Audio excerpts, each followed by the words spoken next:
제가 신명기 말씀을 나눌 때마다 이 얘기를 드리는 것 같아요. 또 얘기 드려 죄송하지만 복습한다 생각하시고 또 몰랐던 분들은 또 알아가시라고 말씀드립니다. 모세오경 가운데 우리가 늘 보면 출애굽기 한 중간까지 재미있게 읽다가 그 뒷부분부터 좀 어려워지고 지루해지잖아요. 근데 사실은 비슷비슷한 내용이 나오지만 각기 다 다른 내용들이 담겨 있습니다. 그 중에서도 이 신명기는 여러분 이런 배경을 알고 읽으면 똑같이 뭐 레위기에 나온 내용도 나오는 것 같고 민수기에 나온 내용도 나오는 것 같다 비슷하다 여겼던 것이 좀 다르게 다가오게 돼요.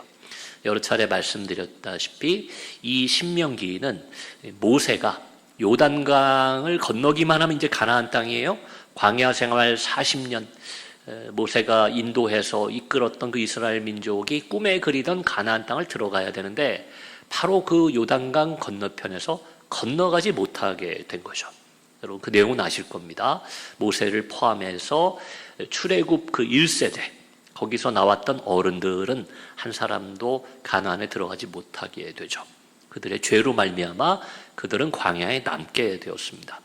그러니 모세가 120세가 되었을 때인데 그 고령이 되고 그리고 자신의 인생의 목적이고 하나님이 주신 사명이었던 그 가나안을 목전에 두고 젊은 세대만 들여보내게 된 거예요. 그래서 그들에게 마지막으로 남긴 고별 설교, 유언과도 같은 내용이 바로 이 신명기가 됩니다.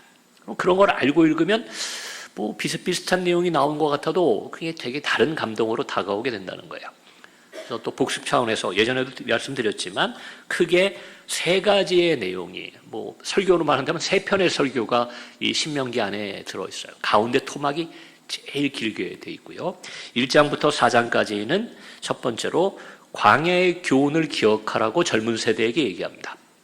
광야에서 배운 것들을 너희가 잊어서는 안 된다. 어른들 잔소리처럼 그렇게 얘기해요. 그 다음에 가장 길게 5장에서 26장까지는 거룩한 백성, 하나님의 백성, 이스라엘 백성이 지켜야 할 율법을 너희가 재확인해라 이렇게 얘기합니다. 알고 있겠지만 다시 한번 검토하고 재확인하고 그리고는 가나안에 들어가라. 율법의 재확인을 얘기하죠. 끝으로 27장에서 30장은 하나님의 약속, 하나님의 언약이 너희와 영원히 함께할 것이다. 축복이자 또 그들을 격려하는 이야기로 이 신명기가 마쳐지게 됩니다. 오늘 저희가 읽은 이 8장은 그러다 보니 그 중간 토막, 거룩한 백성이 지켜야 할 율법을 재확인하라. 이제 거기에 포함되는 내용이 이 8장이 되겠죠. 그래서 오늘 본문에도 보면 그런 내용이 나와요. 1절부터 그 내용이 나오죠. 내가 오늘 명하는 모든 명령을 너희는 지켜 행하라. 이렇게 돼 있어요. 자, 지금 모세가 얘기하는 거예요. 모세가 오늘 명하는 지금 이 시간에 너희에게 말하는 이것을 잘 지켜 행하라. 여러분 모세가 자기의 이야기를 하는 게 아니에요. 십계명을 중심으로 하나님이 주셨던 율법, 너희는 이렇게 살아야 된다. 근데 사실은 거기서 말한 율법이 말한 것을 지키기에는 광야에서는 좀 안 맞는 것이 많았어요. 광야는 그냥 뭐 흙만 있고요, 모래만 있고 또 뭐 그냥 자연이 있을 뿐이지 그 안에서 그 율법들을 철저히 지켜야 될 거. 물론 이스라엘 민족 사이에서 그런 것들, 법들을 명령을 지켜야 됐지만 그래도 한 민족이 움직일 때는 그것을 지키기가 용이했을 겁니다. 즉 가나안에 들어가게 돼서 이 민족과 또 다른 여러 가지 문화, 세상 속에 살아가게 될 때 너희는 이 명령을 하나님의 율법을 꼭 잊지 말고 지켜 행해야 된다 이렇게 얘기하는 겁니다. 그렇기 때문에 이것은 삶에 대한 명령이에요. 가나안 땅이 상징하는 것은 오늘날로 말하면 여러분 광야는 훈련받는 곳이니까 요즘으로 얘기하면 뭐 수련회 같은 거 간 거라고 생각하시면 돼요. 우리 어제 같은 경우 우리 그리스도 마음 공부했잖아요. 그게 일종의 광야입니다. 그래서 훈련하는 거죠. 자, 그리고 나면은 가정으로, 일터로, 사회로, 밖으로, 세상으로 돌아가게 돼요. 가나안이 상징하는 것은 오늘날의 관점에서 그런 거죠. 들어가면 농경사회이기 때문에 그 안에 문명이 발달해 있고 여러 가지 시설들이 갖춰져 있고 또 거기에 거민들 살고 있는 사람은 농경신 우상들이 즐비한 곳, 그 세상으로 들어갔을 때 어떻게 살아야 되느냐, 그것이 지금 모세가 얘기하고 있는 내가 지금 말하는 이 명령을 지켜서 살아야 된다. 어떻게 살 것인가? 오늘날로 말하자면 신앙생활을 어떻게 해야 되느냐, 그 얘기를 요 신명기에서 아주 길게 얘기해주고 있다는 것입니다. 자, 근데 거기에는 보상이 따라온다는 거예요. 그렇게 살면 너희에게 좋은 일이 있는데, 그게 1절 후반절에 나오는 얘기죠. 그리하면 너희가 살고, 일단은 안 죽어요. 이게 굉장히 중요한 거죠. 가나안 땅에 들어가면 이제 전쟁도 해야 되고 그 이방 민족하고 섞여 살아야 되는데 신변의 위험이 있는 겁니다. 요즘같이 문명화된 사회에서도 법이 있고 여러 가지 언론이 있고 질서가 있는 곳에서도 여러분 선교사님들은 이런 위험에 처한 곳에 나가서 선교를 하잖아요. 그때보다 더한 이 야만의 시대에 다른 민족들이 살고 있는 땅으로 들어간다는 건 이건 정말 생명이 걸리는 문제였어요. 그러니 보상 중에 첫 번째 나온 게 살고, 그러니까 사는 거예요. 살아야죠, 일단은. 그 다음은 그냥 사는 게 아닙니다. 번성하고, 숫자가 더 늘어납니다. 광야에 있을 때보다 숫자가 더 늘어날 거고, 너희가 잘 살게 되고, 그리고 구체적으로 얘기하는데, 여호와께서 너희의 조상들에게 맹세하신 땅에 들어가서 그것을 차지하리라.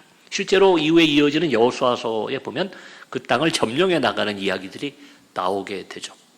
그래서 그 안에 뭐 길게 얘기해 드릴 수는 없지만 여러분 처음에 들어가서 여리고성을 점령하고 그 다음엔 아이성에서 패배하는 장면이 바로 이어집니다. 근데 그때 보면 결국 하나님의 명령대로 했을 때는 승리하고 하나님의 명령대로 하지 않고 하나님이 불태우라고 한 것들을 숨겨뒀을 때 그때는 패배하고 이 약속대로 된다는 것을 보여주는 사건들이 여호수아서에서는 계속 나오죠. 자, 하나님의 명령, 율법 그대로 지켜 행하고 그대로 살아가면 지금 약속하신 이런 축복들이 따라온다는 겁니다. 많은 목사님들이 또 교인들이 이 광야 생활을 광야 학교다 이런 표현들 많이 쓰잖아요. 이 광야 학교의 교훈을 기억하라고 신명기 앞부분에 나왔는데 그때 이 교훈이 다름 아닌 이 중간에 얘기하고 있는 이런 율법들, 명령들이 될 것입니다. 자, 그런데 이 광야 40년의 길을 기억하라, 광야에서 배운 것을 너희가 잊지 말아야 된다라는 말은 어떤 것을 의미하는가? 그것이 또 2절에 보면 잘 나와 있어요.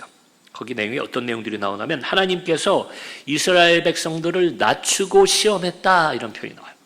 낮춘다는 것은 여기서는 뭐 겸손하게 했다 이런 뜻도 포함될 수 있겠지만 그들을 좀 비천하게 힘들게 만들었다는 거예요. 그 증거로 그들이 광야에서 자유를 얻었지만 뭐라고 얘기합니까? 우리가 애굽에 있을 때는 먹을 것도 있었고 편안함도 있었고 안락함이 있었고 소위 말해 문화생활이라는 게 있었는데 광야에 나오니까 이게 무슨 거지가 상그지가 이런 그지가 없는 생활을 하는 거예요. 여러분 말이 좋아서 만나를 먹고 메추라기 먹고 땅에 떨어진 거 주워 먹는 인생을 살게 돼요. 재밌게 표현하면 여러분 그런 인생을 살게 됐잖아요. 그러니까 그들을 낮추시고 그리고 시험하셨는데 그 시험하신 목적이 뭔가 하면 그들의 마음이 그럴 때 그들의 마음이 어떠한지 그리고 명령을 지키는지 알고자 그런 시험을 하셨다 이렇게 나와요. 그 시험을 몇 년 본 거예요? 40년. 여러분 광야 생활 40년 그러니까 모세 인생으로 보면 뭐가 딱딱 떨어지는 것 같죠? 왕궁에서 40년 또 미디안 광야에 나가가지고 장인의 밑에서 처가살이 40년 그리고 광야 40년 120세 딱 떨어지잖아요. 아유 계산이 편하라고 하나님 그러셨나 보다.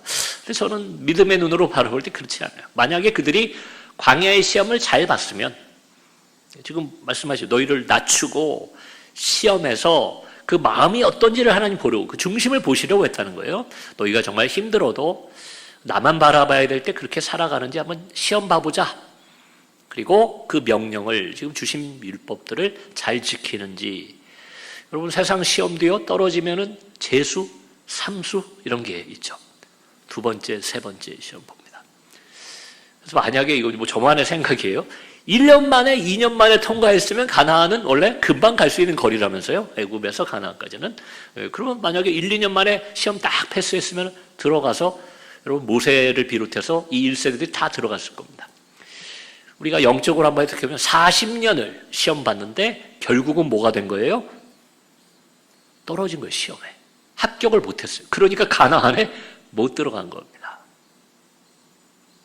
못 들어간 거예요. 여호수아와 갈렙으로 대표되는 그 다음 세대는 여러분 합격을 했든지 아니면 하나님의 은혜로 들어간 거예요. 너희가 무슨 죄가 있겠냐.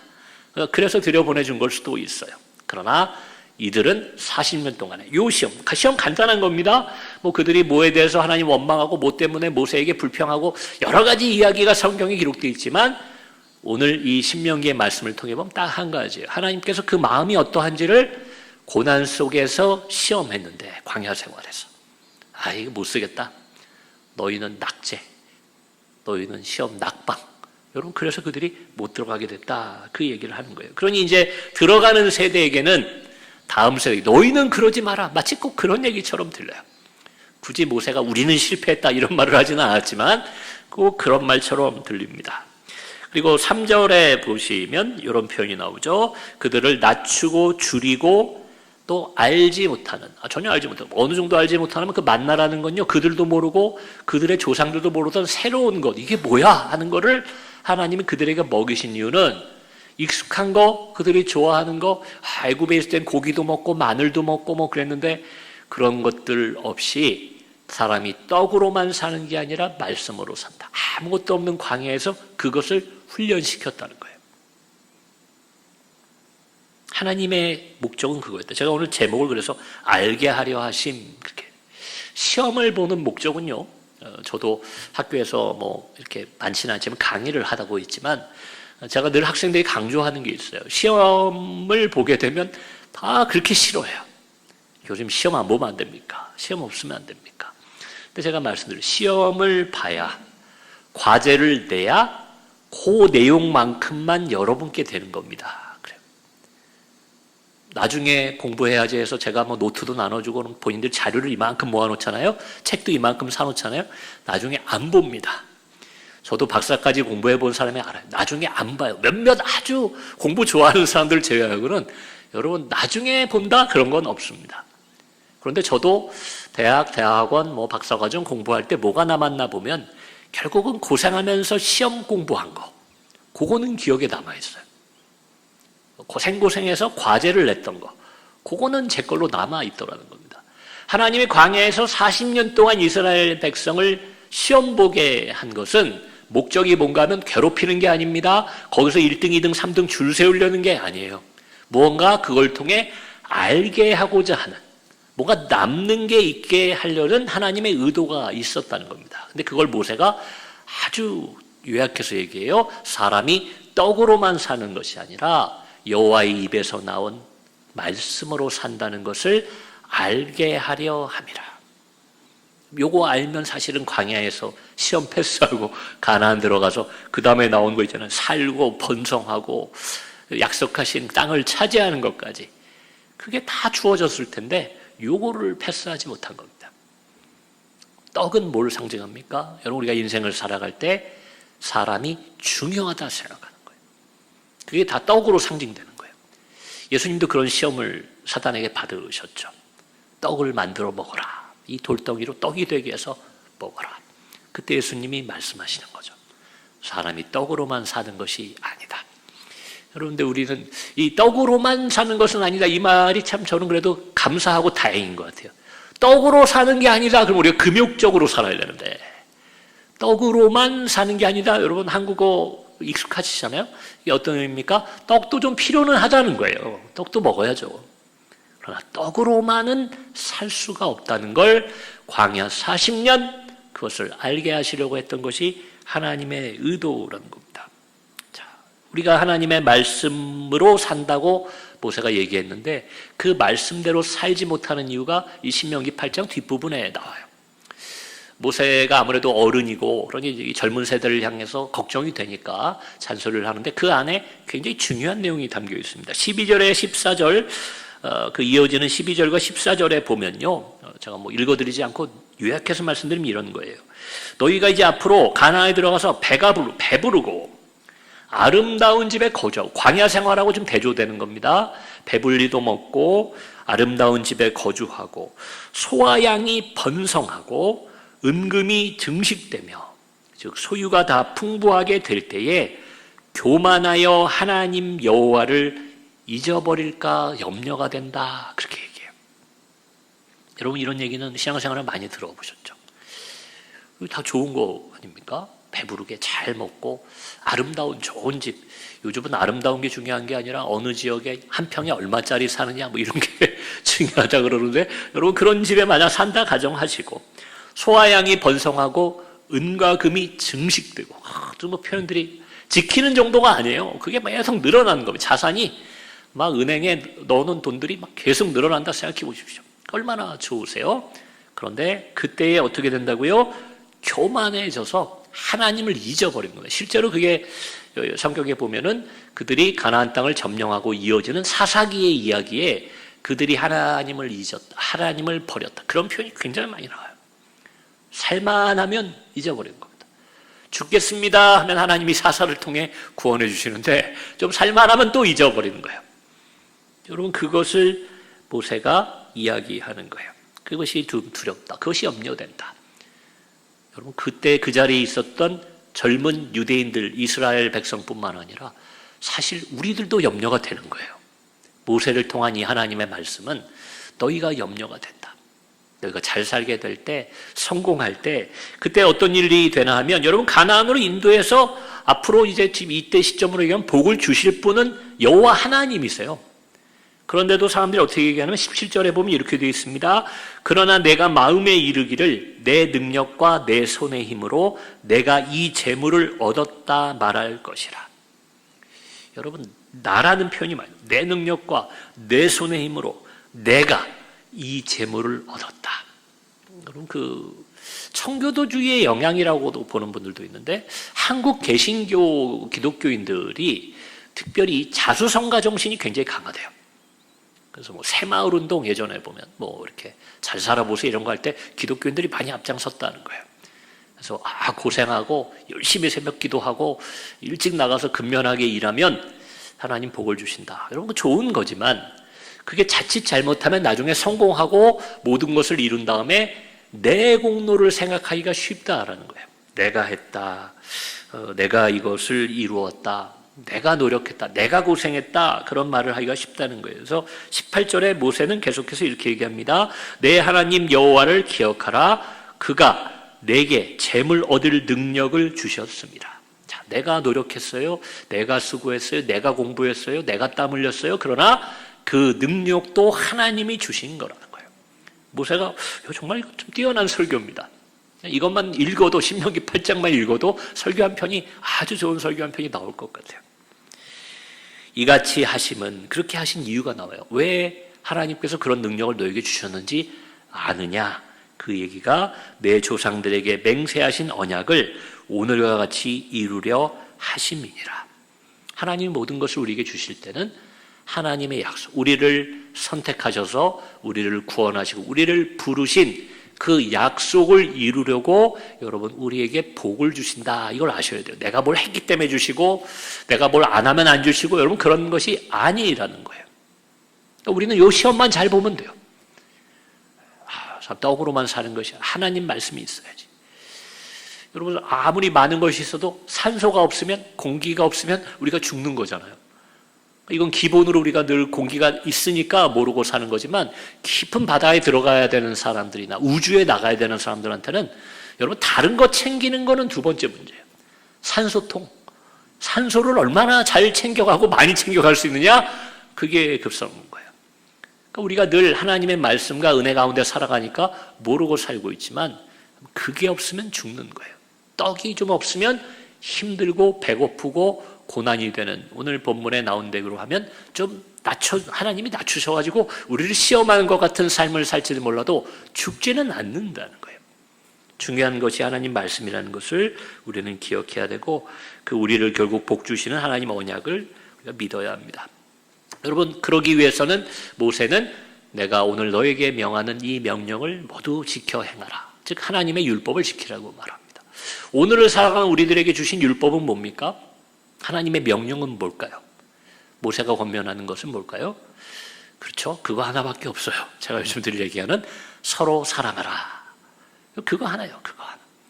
뭐 그걸 이제 적용할 때는 다양한 모습으로 적용이 되니까 이런저런 얘기를 교회에서 하지만 결국 예수님은 딱 그거 하나 얘기한 거예요. 요한복음에서는 서로 사랑하라. 또 마태복음, 마가복음 같은 데 보면 뭐라고 되어 있습니까? 하나님을 사랑하고 내 이웃을 내 몸과 같이 사랑하라.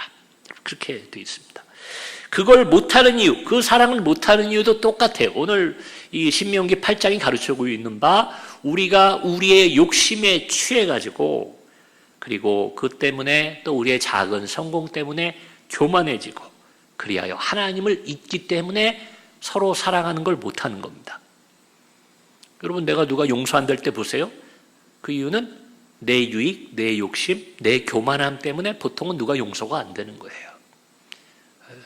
내가 그것만 내려놓으면, 그런 것들만 포기되면 사실은 용서하고 사랑하고, 어제 우리 나눴던 얘기처럼 온유하게 살아가는 게 그렇게 큰 문제가 없습니다.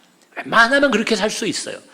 근데 웬만하면 그렇게 살 수 없는 이유는, 여러분, 우리가 당시에 이스라엘 백성들 광야에서 실패하고 또 가나안에 들어가서 조금 시간 지나니까 그 사사시대에 실패하게 되는 그 사람들의 모습처럼 우리의 욕심에 취하고 우리의 작은 성공과 가진 것으로 교만해지고, 그래서 결론적으로 하나님을 잊기 때문에 그런 겁니다.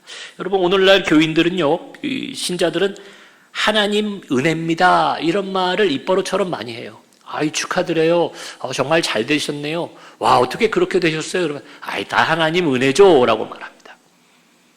근데 진짜일까? 여러분, 그 마음을 한번 들여다봐요. 남의 마음 자꾸 들여다보려고 그러지 말고, 목사님 하나님 은혜라고 그러시는데 저 목사님 거짓말 하는 거 아니야? 여러분, 남을 의심하기 전에 내 마음을 한번 들여다보자는 거예요. 하나님은 그 마음이 어떠한가를 보기 위해서 때로는 우리에게 시험도 주시지만, 또 우리가 잘 되고 성공했을 때도 우리 마음을 들여다보신다는 거예요. 그게 성경에서 말하는, 사람은 외모를 취하지만 하나님은 그 중심을 보신다, 그 이야기입니다. 여러분, 그 마음은 어떠한 겁니까? 다 하나님의 은혜입니다 라고 하면서 마음과 생각으로는 내 능력으로, 내 힘으로, 내 고생으로 우리 가족이 이룬 거다, 내가 이룬 거다, 여러분, 그런 생각이 있으면 결코 성경이 말하는 사랑을 실천할 수 없어요. 내가 왜? 라는 말이죠. 내가 왜 그래야 돼? 그런 생각이 드는 거예요. 이건 내가 이룬 거고, 내가 노력한 거고, 나는 이렇게 살아가는 건데 내가 왜 저 사람을 배려해야 돼? 내가 왜 저 사람을 용서해야 돼? 내가 왜 저 사람을 포용해야 돼? 성경이 말하는 그런 사랑을 할래야 할 수가 없다는 겁니다. 이스라엘 민족이 광야에서 겪은 것처럼 저와 여러분도 지금까지 살아오면서 경험한 하나님의 은혜와 도움을 기억해야 됩니다. 광야와도 같은 삶을 살아왔고, 또 어쩌면 지금도 우리가 이렇게 살아가잖아요. 하나님 아니면 살 수 없죠. 광야에서 이스라엘 민족이 하늘만 쳐다봤어야 되는 것처럼 먹을 것도 거기서 내려오고, 물도 하나님 주셔야 마실 수 있는 그 환경처럼 우리도 어쩌면 그러한 경험을 하며 신앙생활을 해왔습니다. 그럴 때 우리가 기억해야 되는 것은 하나님의 은혜와 도움 없이는 내가 살 수 없었다는 것. 오늘 본문의 말씀대로 하자면 여호와의 입에서 나오는 그 말씀이 아니고서, 거기에 순종하는 삶이 아니고서는 살 수 없다는 것을 기억하고 고백해야 됩니다. 그것을 잊게 되면요, 여러분, 이 역사적으로 봐도 가나안에서의 많은 축복과 그 젖과 꿀이 흐르는 땅이라고 그러잖아요. 그리고 전쟁에 승리하게 되고 땅을 차지하게 되는 일이 실제로 여호수아서에 보면 나옵니다. 그러한 축복이 오히려 독이 되어버릴 수 있다는 거예요. 건강을 얻고 돈을 벌고 성공하고 자녀가 잘 되었는데 그게 오히려 우리를 교만하게 만들고, 그것이 오히려 하나님을 잊게 만드는, 여러분, 복이 변해서 화가 되어버리는 일이 있을 수도 있다는 것을 우리는 정말로 염려하고 또 경계해야 될 줄로 믿습니다. 광야에서의 40년, 하나님의 목적은, 다시 말씀드려요, 사람이 떡으로만 사는 것이 아니라 하나님의 말씀으로 사는 것을 알게 하려 함이셨다, 이렇게 되어 있습니다. 우리가 삶에서 지금 바라고 또 경험하는 기적이 있죠. 어려운 문제와 곤란한 상황 속에 또 문제가 해결되는 것, 또 마음의 소원들, 우리의 기도가 응답받는 것, 하나님께로부터 받는 축복과 하나님의 능력으로 이루게 되는 성공, 이 모든 것도 결국 하나님 말씀대로 살아야 한다는 것을 알려하려 하셨다. 무슨 말이에요? 그걸 배우게 하는 과정이라는 것을 기억하셔야 돼요. 내가 예전에 아팠다가 병이 나았지. 저도 그런 경험이 있잖아요. 내가 예전에는 어려웠는데 하나님 덕분에 그 문제가 해결됐지. 하나님 때문에 내 꿈을 이루었지. 여러분, 그거는 다 과정이라는 거예요. 목적은 뭡니까? 하나님의 말씀대로 살아야 비로소 살고 번성하고 땅을 차지하고 하나님의 축복을 받는다는 것을 알게 하려고 우리에게 기적과 기도 응답을 주신다는 거예요. 그런데 그걸 거꾸로 살아가면 안 돼요. 하나님을 믿고 하나님을 이용해서 내가 성공하고 응답받고 문제를 해결받는 게 신앙생활이 되어버리면 여러분 나중에 어떻게 됩니까? 기껏 땅을 차지해 놓고도 죄를 범하게 됐던 이스라엘 민족의 우를 우리도 반복해서 범하게 된다는 것을 기억하시기 바랍니다. 사랑하는 우리 하남종합교회 성도 여러분, 우리에게 가나안의 승리가 있기를 주의 이름으로 축원합니다. 기도도 응답받으시고 지금 처해 있는 고난과 문제들도 하나님의 은혜로 해결받으시기를 바랍니다. 기도들이 응답되어 우리의 자손들도 잘되고 몸도 건강해지고 좋은 일들이 많아지는 저와 여러분의 삶이 되기를 축원합니다. 그러나 그것을 통해 궁극적으로는 우리가 하나님의 뜻대로 그 뜻이 오늘날은 서로 사랑하는 거죠. 사랑하고 용서하고 마음을 넓게 가지고 하나님의 나라를 위해 여러 사람들을 온유와 선대함으로 그렇게 섬겨나갈 때 하나님께서 그 약속대로 언약대로 우리에게 복을 주시는구나, 그것을 알아 나아가시는 저와 여러분의 복된 삶이 되기를 더욱 힘을 주어 축원합니다. 우리 이 시간 함께 기도하실 텐데요, 하나님 이미 우리에게 광야 학교처럼 여러 가지 어려움 속에서 은혜와 복을 주셨습니다. 우리가 그것을 또 망각하고 또 세상의 욕심에 취해서 하나님을 잊고 살지는 않았나, 우리의 삶을 돌아보며 또 하나님을 우리가 잊지 않았다면 하나님의 말씀을 따라 살아감으로 가나안의 승리, 또 그 이후에도 하나님을 잊지 아니함으로 또 많은 좋은 것들을 지키고 나누며 승리자의 삶을 살아가게 해달라고 우리 이 시간 주의 이름 한번 부르고 함께 기도하겠습니다.